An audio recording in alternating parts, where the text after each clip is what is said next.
One night I was channel surfing at the time and watched Jerry Maguire, and I was like, man, I would love to do something like this. I'm like, how do I get to the I movie just want to part? talk about sports. If you can ever get on with a hotel opening team, that experience is invaluable. I was in a leadership role at 24 years old. I'm always the baby in the room most of the time. Being an only child, I'm a curious person, by nature. I love picking people's brains. I love being able to lead a large group of people who are all pulling in the same direction with one common goal. I want the best people. I want someone who has a great attitude, has a great work ethic, great personality, and we'll train them to do whatever. We only have 3 universities in Louisiana that even have hospitality programs. We're the 4th largest employer in the state. Louisiana is 3 things: oil and gas, tourism, and LSU football. It all starts with a visit. And so people in the business community need to understand the role that tourism plays. Like, you got to get them here and be happy and make them happy before they want to come back and start a business. Yeah, welcome to Muddy Waters Clear Vision. Today we have our guest is Chris Landry. Chris, good morning. Welcome. Thank you. I'm honored to be here. Appreciate you having me. Absolutely. So when you get out of bed every morning, what does Chris Landry do? First thing is I drink a 5-hour energy. Do you really? Yeah. I'm not a coffee drinker, but I feel like I need the caffeine. And so that's just been a routine of mine. Some people wake up and drink coffee, and the first thing I do is head to the pantry and rip out a 5-hour energy, and it's all uphill from there, I guess. Gotcha. And then when you walk out of the house, what do you do? So I live in Covington. I drive to Baton Rouge every day. Do you? So that I've got an hour and some change every morning, and so I like to listen to some talk radio and kind of catch up on any kind of news that I missed overnight. Depends on what time it is. I'll try to give some friends a call that are on Eastern time that I know will talk to me at 6 or 7 in the morning. That's right. And then I really try to clear my mind, because I want to make sure that as soon as I step foot at our office in Baton Rouge, I'm ready to go. Yeah, and so tell me what is the Louisiana Travel Association? So think of us as like a chamber of commerce for tourism for the state, right? So we've got over 500 members that represent convention and visitors bureaus, hotels, attractions, several small businesses. It's our mission to educate them, promote them, and advocate for them. And, our mission stretches, all over the state. And it's a really fun industry to be in. I bet, especially in Louisiana. It certainly makes it special. Our people know how to have a good time, and everybody has an opinion on what they like to do that's fun in the state, and it's really neat to hear how all those different opinions are different. Yeah, so it's fun. Yeah, I can imagine some opinions in the hotel industry of New Orleans are different than like Shreveport. Correct. Absolutely. Slightly different. Absolutely. That's awesome. Okay, so born and raised. Take us back to the beginning. Where are you from originally? Yeah, born and raised in Lake Charles. Lake Charles. Yep. I started there. I was born and raised there. Went to college at Southern Miss. Okay. I didn't know what I wanted to do in high school, and one night I was channel surfing at the time and watched Jerry Maguire, and I was like, man, I would love to do something like this. I loved sports, played sports, and so I went to school the next morning, talked to my guidance counselor, and I'm like, what do I need to do to be able to be like a sports agent? This is what I want to do. And it had gotten to my senior year, and she was like, I think you probably need to major in something called sports administration. And I was like, all right, well, that sounds fun. Where do I need to go to college to do that? She was like, well, bad news, Chris. Nobody in Louisiana offers that major, but they recently come out with a program to where a college in Louisiana doesn't offer your major. You can go out of state and get your out of state tuition waived. And she suggested I go look at Southern Miss, and my mom and Dad did, and I was like, love at first sight. I'm in. I'm going there. And loved my experience there. It was fantastic. I would, a part of me sometimes wishes I'd have had the big college experience and going to LSU, but I had plenty of friends that went here and was able to come here and do my fair share of partying and go back to Southern Miss and be with my friends you may there. have had the best part of LSU. Like you got to perfect. Yeah, you got to come in for the football game. Yeah, I would go to date parties and stuff like that from girls from high school here. So I really got a chance to kind of live both experiences, and it was always fun to get them to come to Southern Miss too for fraternity parties and things like that too. Yeah, so it was really cool. So I'm curious, growing up, were there some like leaders in your life that were really inspiring you into a pathway of leadership?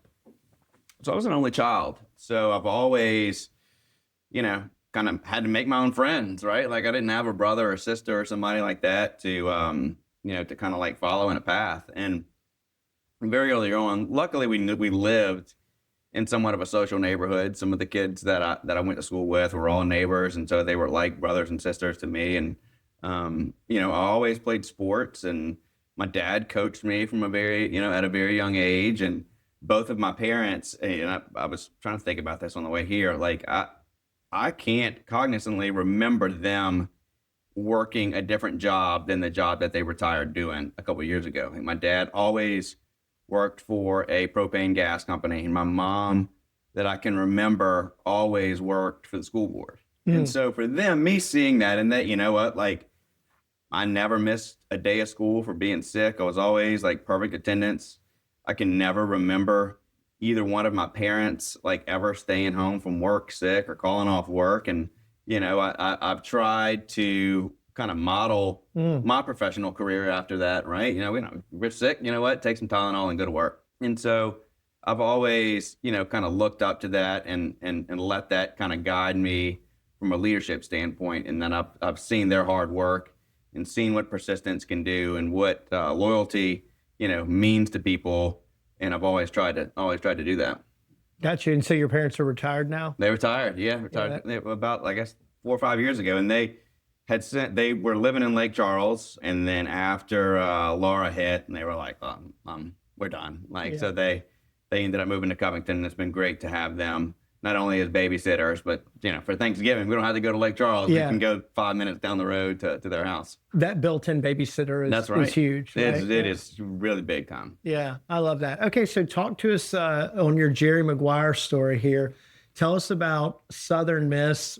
What came from that? What was next? And really, I'm interested in seeing, how did you get to the Louisiana Travel Association? So at Southern Miss, majored in sports administration, got to my sophomore year and sat down with my advisor, and he was like, all right, well, what's your path? And I'm like, all right, well, I want to be an agent. And he was like, well, Chris, like, you're going to have to start taking these, like, pre-law courses and a lot of these economics courses. And I'm like, probably not. Like, what's my other option here? What can I do? You're like, I like the movie. Yeah. I'm like, how do I get to the movie? I just want to talk about sports.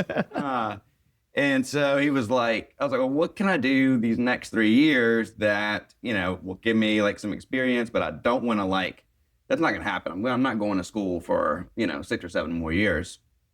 And he was like, well, then, you could drop the, marketing minor in your degree and just graduate with a bachelor's in sports administration.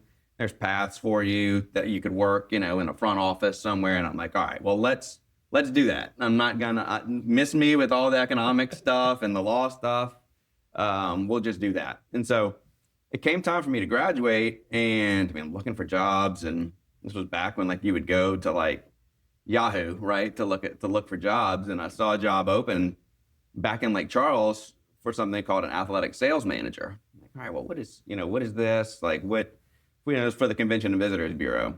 And so I went and interviewed for it. And basically that job was, you bring new sports tournaments and sporting events to Lake Charles, right, to get people to visit the community and stay there. And ended up getting hired for it. And it was an unbelievable first job. My second month on the job, went to Hawaii to an AAU conference with my boss. Went to conferences in Chicago and really got a taste of what it was like to have community, not only community pride, but get the feeling of accomplishment where, hey, look, I'm going to bring this event back to my community, somewhere that I'm proud of. And so I did it for a year and a half. And at the time, the guy that was my boss, who was, still a mentor of mine, like, man, he's never going to leave. Right. And I'm 23 years old and I'm kind of pigeonholed here. I'm just not going anywhere. And my wife or girlfriend at the time was still in Hattiesburg. And so I was making that drive, every other weekend, 4 hours back and forth from Lake Charles to Hattiesburg. And as we'd gotten a little bit more serious, she was like, look, I'm not moving to Lake Charles. Like, if this is going to work, like, you're either coming to Hattiesburg or we're gonna have to figure something out, but I'm not gonna do like Charles. And so someone gave me a really good piece of advice. I'm very thankful for this to this day. They were like, if you can ever get on with a hotel opening team, that experience is invaluable. And so as I was looking for jobs to try to move back to Hattiesburg to be closer to her, there was a position open for a director of sales for a new Residence Inn by Marriott that was coming on board in Hattiesburg, and the company also had a Courtyard by Marriott, so it was a dual sales position. Then I interviewed for it and ended up getting the job, and was there about 6 months. I started that job late spring, maybe March, April, and then Residence Inn was scheduled to open December. It was like December 8th, 2008. And if your listeners don't know anything about opening hotels, at that time it was hard. Like, you didn't have the social media stuff, like to blow up the advertising or the influencer stuff. And so traditionally, when you opened up a new hotel, it would take you a little while to get full. And there was, from an investor standpoint, there's a lot of pressure there because they want to make sure that they see some ROI on it really quick. And there's a military base just south of Hattiesburg called Camp Shelby.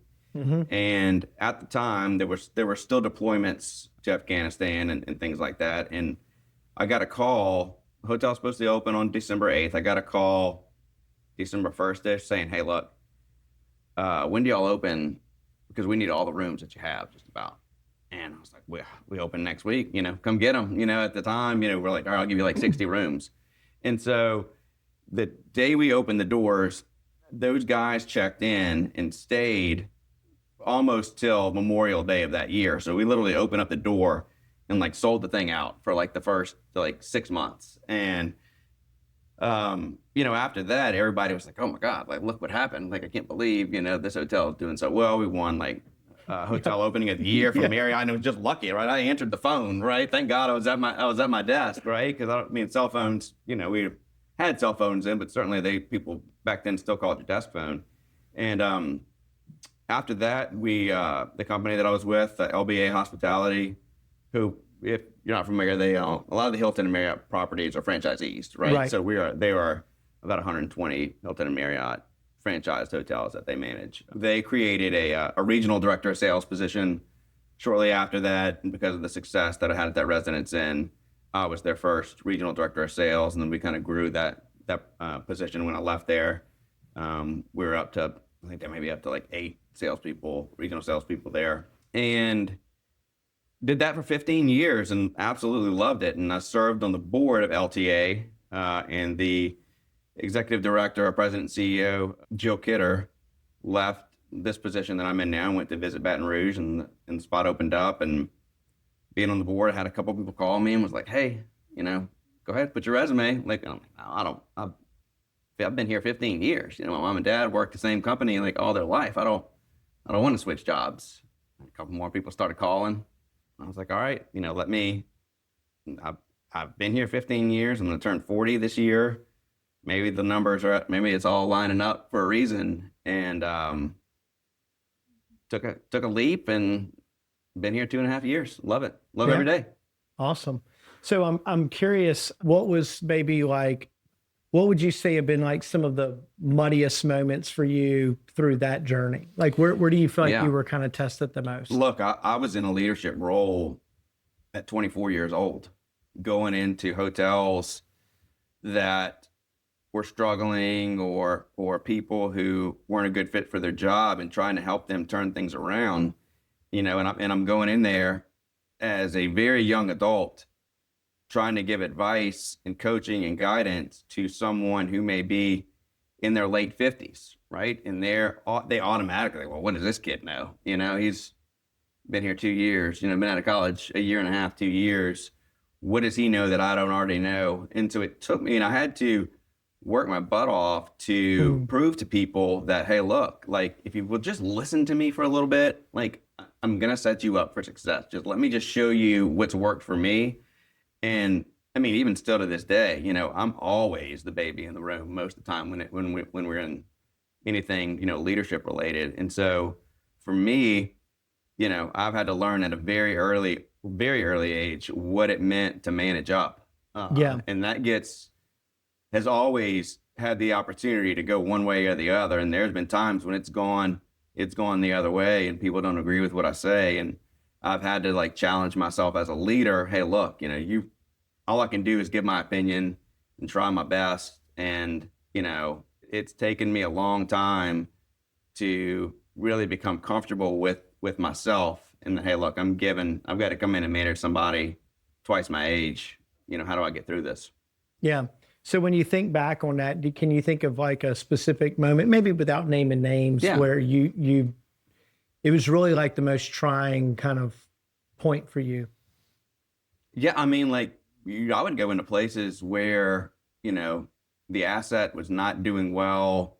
And, we had there could have been an employee that has been there for a long time. Right. And they thought something that they were doing was the right thing to do. And it's hard to come in and say, hey, look, you're in this place because of what you've been doing. Like, we've got to get you out. You've got to change your mindset. You've got to change something different that you're doing. Right. And then sometimes, people are very threatened by other people's opinion, especially if they perceive that they don't have any skin in the game. And that was my case. I mean, it was like, hey, you just started here. I read your announcement. You're starting in this position, last year. What do you know?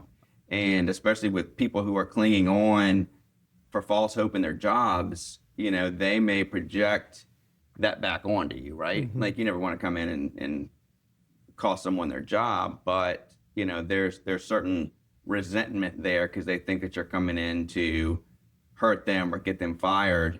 And I've been in that situation many a times when really all I'm trying to do is help and get you back to a situation where, you're not having to answer to owners and answer to these questions. You can celebrate your wins instead of, how do we get to this place?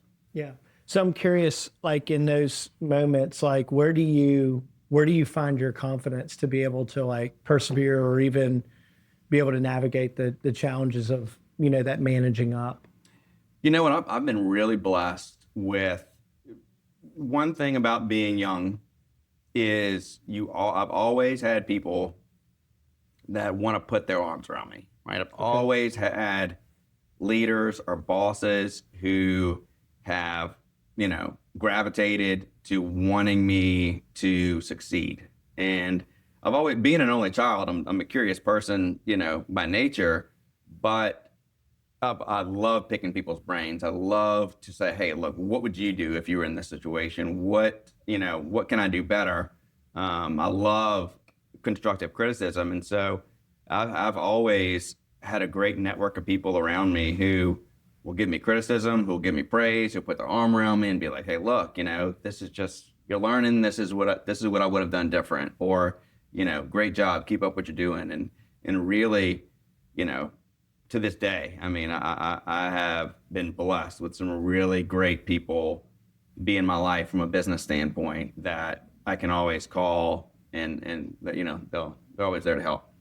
Yeah, I love that because, you've mentioned that a couple of times even earlier in the conversation about, mentors and mentorship and, how invaluable that is. I'm curious if you were to describe your own leadership style, like how are you leading others right now?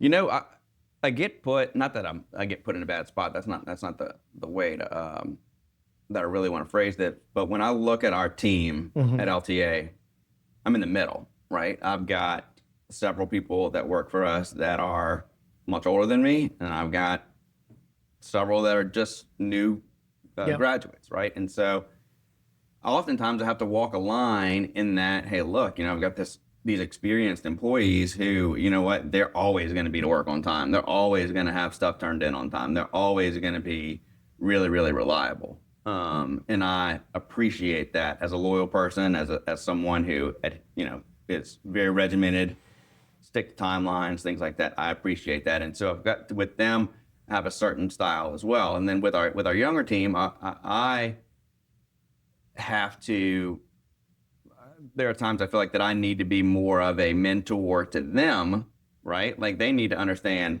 for two of them, I'm their first boss, right? They've never worked for anybody before. So it's important to me to be able to set an example for them of, look, show up on time, turn things in on time, be someone we can depend on. And so, I have to walk that line every day to where the strategies oftentimes aren't the same. I like to think that I'm the same person all the time, but when it comes to making decisions, I have to be flexible, because each one of them, and when I'm grouping them into groups of two, have extremely talented skill sets. And I just want to make sure that I am being fair to them the best that I can.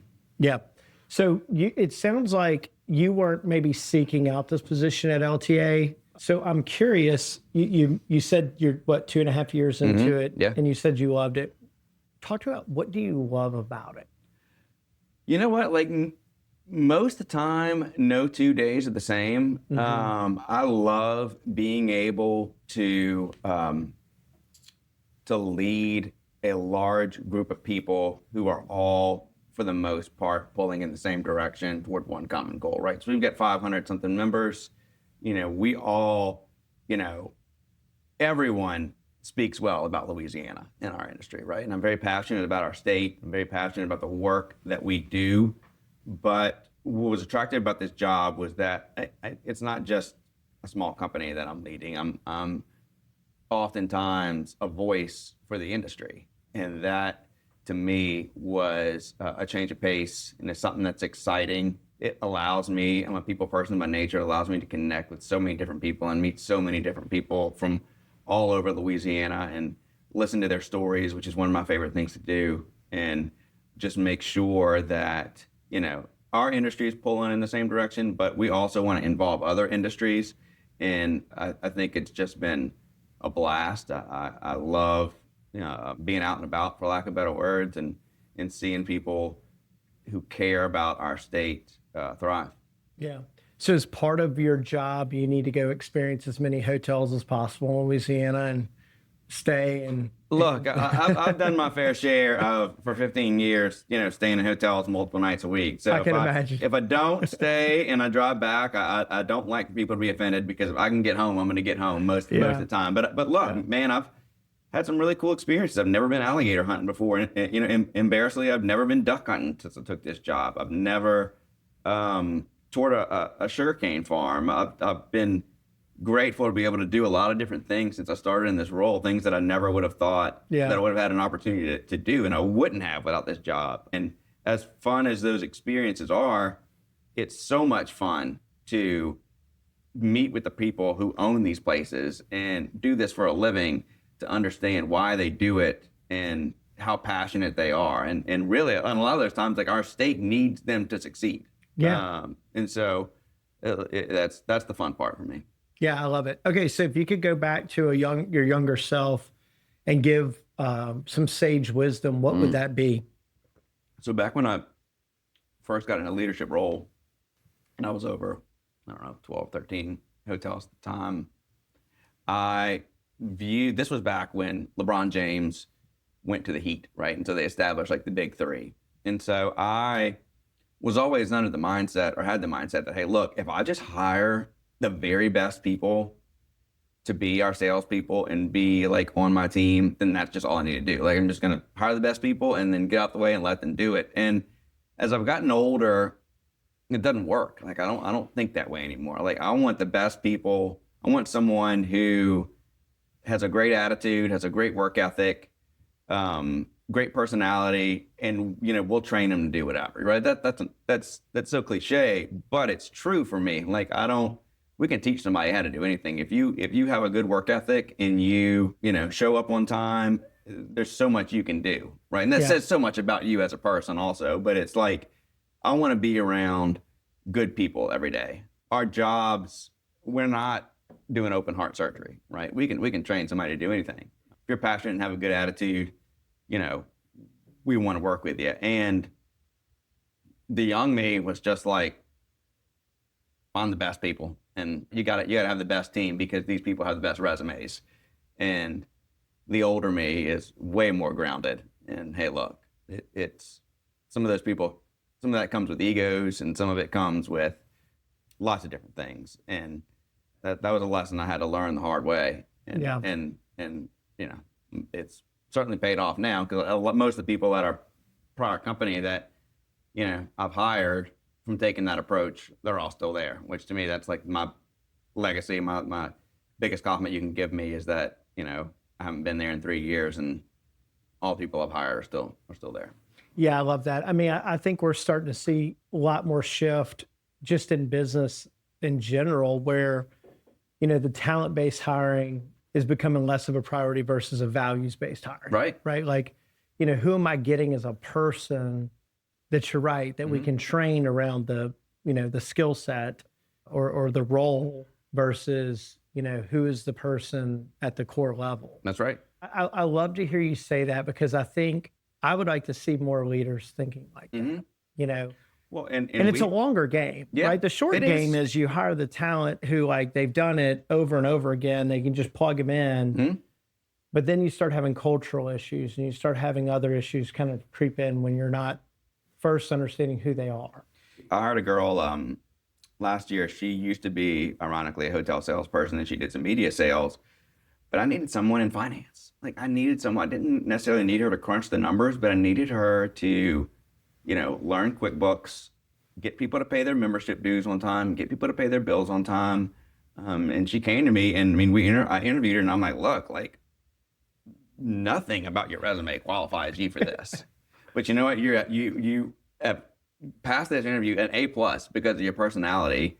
You have sales experience, so. Okay, so maybe you could, use that sales experience to get these people to pay their bills, right? You're essentially selling them to pay what they already owe us. And she's come in, she's done an A+, fantastic job. And it was just like, she was a fit for the job and had the willingness to want to learn. And, that's what it's about. I mean, I have an intern right now she'll graduate in May, but she's the first person sometimes at the office to turn the lights on. For a 21-year-old kid, it's like, I don't know what you did the night before, but for you to be there in the morning to turn the lights on and beat everybody else to work. Are you projecting what you wyou were doing at 21? Yeah, oh my God, there's no shot. There's no shot I would have been able to do it. But that means, and I've told her, like, whatever, you go have fun your last semester of college, because you've got a job with me, because I don't care what you do. We're going to find something. Yeah. And, those kind of things mean a lot to me.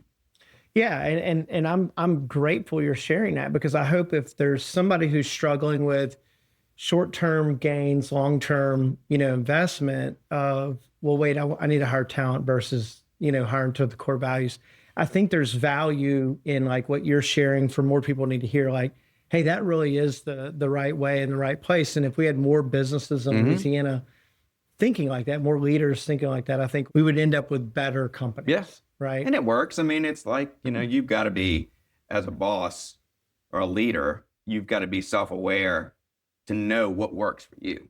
Right. Especially in us. I mean, our office is a 3,000 square foot house. So most of us are there together every day. They're like an extension of my family. And so, there's that aspect. You've got to have somebody who's going to mesh with you and the rest of the people, that are in there. And I feel like I'm pretty self-aware from a personality standpoint to know, what the kind of person I'm going to be able to work with the best. Yeah.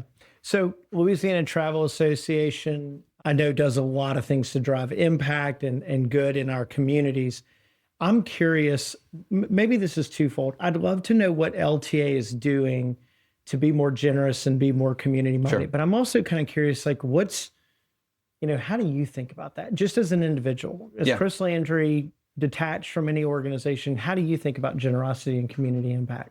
So my wife runs the North Shore Community Foundation. Before that, she worked for Mary Bird Perkins. So since she's done that for as long as we've been married, so 15 years, she is always, I know the space because of her, right? Yeah. And I hear the stories. I know it from going to events. I've heard, testimonial after testimonial, whether it be a cancer survivor, whether it be someone who has a scholarship with the foundation now, someone that's passionate about this work or that work. I've been exposed to the giving side of the world, for as long as we've been married. But honestly, before then, I wasn't. And so one of the first things I wanted to do when I took the role at LTA was we did not have a give back arm at the time. And I knew that I wanted us to be more involved in it, just from, selfish personal reasons a little bit, because I wanted to leave a legacy, and start something that we didn't have. And so as I was thinking about what I wanted to do, I'm like, look, like we only have really 3 universities in Louisiana that even have hospitality programs. And so I'm like, okay, I want more people to be in our industry and know about what we're doing. We're the 4th largest employer in the state. And so we started. Hospitality?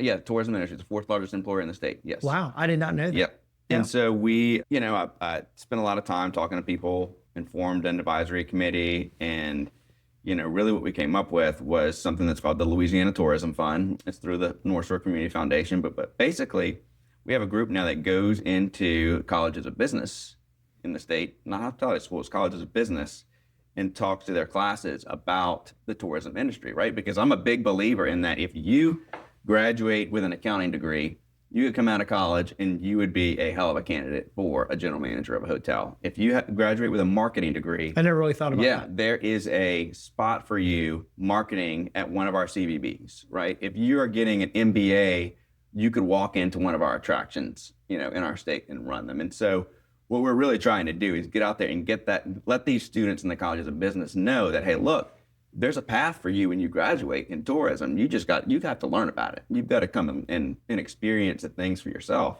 And so, me, from a give back standpoint, I mean, we build that into our dues. We do a large fundraiser. I'll say large. It's my favorite event of the year, but it's a fundraiser that helps raise money to it. And so we've given checks to LSU, we've given checks to Southeastern, McNeese, Sewella Technical College in Lake Charles. And we're going to keep giving in the name of tourism, so that these students understand that we've got a path for them.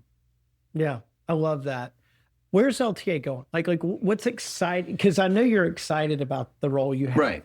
But just talk to us about what could others get excited about with Louisiana Travel? So just like I told you, as the 4th, not a lot of people know that. I mean, you would think one of the proudest moments. Ironically, I was, I'm at this point in time refreshing Twitter, all the time, to see who the new next LSU coach is going to be. It's the little things, right? I was refreshing it, and somebody random put on there, look, Louisiana is 3 things: oil and gas, tourism, and LSU football. And I'm like, oh my God, look, finally, I have no idea who this person is. For him to put tourism up there means that people know and people are thinking about it. You reposted that, right? Yeah, I should have. I need to go back and find it and do it. But that makes me proud, and know that, look, we have a great lieutenant governor in our state, and he works his butt off to make sure that he really does. That everybody knows about everything that we're doing. And it's just getting it to stick that I feel like we need to all try. I think that where we miss the boat sometimes in our state with tourism is, and again, Secretary Bourgeois and LED does an amazing job, but we need to understand that all the success that's coming from a business standpoint and getting people to move their companies to Louisiana, we say it all starts with a triangle. If you're looking at a triangle, tourism is the stop of the triangle. It all starts with a visit. And so people in the business community need to understand the role that tourism plays. You got to get them here and be happy and make them happy before they want to come back and start a business. And a lot of people don't think about it that way. And that's my job, right? We got to make sure that. Yeah, it makes total sense.